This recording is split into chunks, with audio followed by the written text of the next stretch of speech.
Bom dia pessoal, bom dia professor. Eu e o Gustavo agora vamos falar sobre vegetação, ecossistema, biomas e biosfera. Vegetação é um termo para a vida vegetal de uma região. Isso se refere às formas de vida que cobrem os solos, às estruturas espaciais ou qualquer outra medida específica ou geográfica que possua características botânicas. É mais amplo que o termo flora, que se refere exclusivamente à composição das espécies. As vegetações nativas em uma região são influenciadas diretamente pelo seu clima. Além dos aspectos climáticos, também existem outros fatores para o desenvolvimento dessa vegetação. São exemplos o relevo, a hidrografia, o solo, a pressão atmosférica, a altitude, a latitude e movimentação das massas de ar. A vegetação influencia diretamente o clima e a biodiversidade e diminui a erosão e a poluição.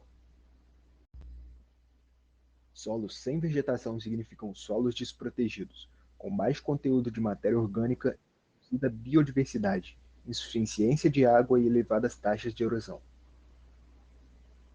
Um ecossistema é uma unidade funcional ou um sistema no ambiente onde componentes não vivos, abióticos, e organismos vivos, bióticos, interagem. Os fatores bióticos incluem todos os tipos de seres vivos, interagindo com os fatores abióticos como solo, água, atmosfera, luz, temperatura, umidade, pH, etc.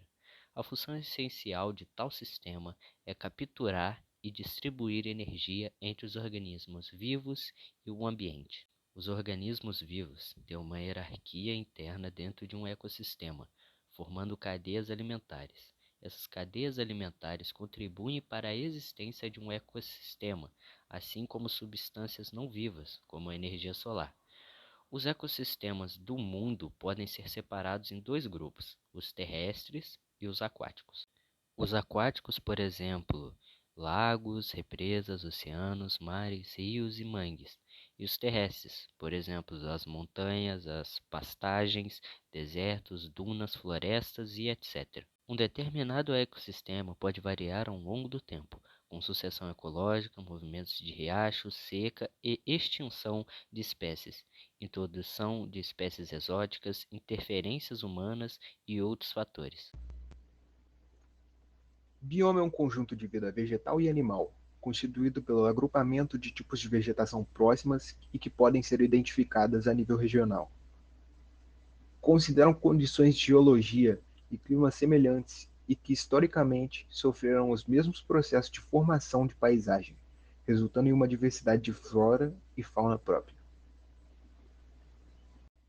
Biomas únicos podem ser determinados de duas formas: pelo macroclima, que é basicamente as condições de radiação solar, latitude, ventos dominantes e umidade dessa região, e a fitofisionomia, que basicamente é a aparência da vegetação natural. Há também outras características que levam à percepção de um ambiente único, mas eles podem provocar algumas discrepâncias entre as várias classificações de biomas, como por exemplo o solo, a altitude, a recorrência de fogo natural e de enchentes naturais. Já os biomas aquáticos têm seus principais elementos a salinidade e a temperatura. Se desenvolvem-se nele diversos ecossistemas, em geral em função de nutrientes, turbidez, movimento das águas e luz solar. Biosfera pode ser definida como o conjunto de todos os ecossistemas da Terra, ou seja, diz respeito às regiões habitadas do nosso planeta. Geralmente, o termo biosfera relaciona-se com os seres vivos que aqui vivem. Entretanto, o termo pode ser ampliado e usado para falar dos ambientes. O planeta pode ser dividido em quatro camadas esféricas interligadas: litosfera, hidrosfera, atmosfera e biosfera. Essas quatro divisões englobam praticamente todas as características importantes do nosso planeta.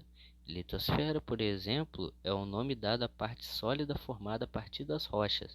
Já a hidrosfera relaciona-se com a porção constituída por água, e a atmosfera é a camada de ar que envolve a Terra. Por fim, temos a biosfera, que diz respeito às regiões do planeta que possuem seres vivos e está intimamente relacionada com as outras, uma vez que sem as outras partes do planeta provavelmente não existiria vida. Todos os ambientes estão incluídos como parte da biosfera. desde o ponto mais alto do planeta até a porção mais funda dos oceanos. Em virtude dessa grande quantidade de ambientes, a biosfera é complexa e possui uma constituição variável. É importante lembrar que a biosfera é uma pequena porção do planeta, uma vez que, à medida que nos afastamos de sua superfície, as condições necessárias à vida tendem a diminuir. Estima-se que a biosfera não passe de 13 quilômetros de espessura, e isso é porque os seres vivos, em sua maioria, necessitam de água, luz, calor e matéria. Quando falamos em biosfera, devemos destacar a sua complexidade, a qual é resultado de vários fenômenos químicos, físicos e biológicos. Por causa desses vários fenômenos, podemos concluir que a biosfera está em constante modificação e que os seres vivos exercem papel fundamental nessas mudanças. Em relação ao homem, o quadro é ainda pior, uma vez que ele causa alterações muitas vezes irreversíveis no ambiente. Agora, para encerrar a apresentação, iremos mostrar um mapa de bioma. Em sumo, a vegetação é a cobertura vegetal em uma área específica. O ecossistema é o conjunto de organismos vivos e seu ambiente físico. Os biomas são regiões geográficas com características ecológicas similares. E a biosfera engloba todos os ecossistemas e biomas existentes na Terra. Cada um desses conceitos descreve diferentes aspectos da complexa teia da vida em nosso planeta. Seu estudo nos ajuda a compreender e conservar a rica diversidade biológica existente.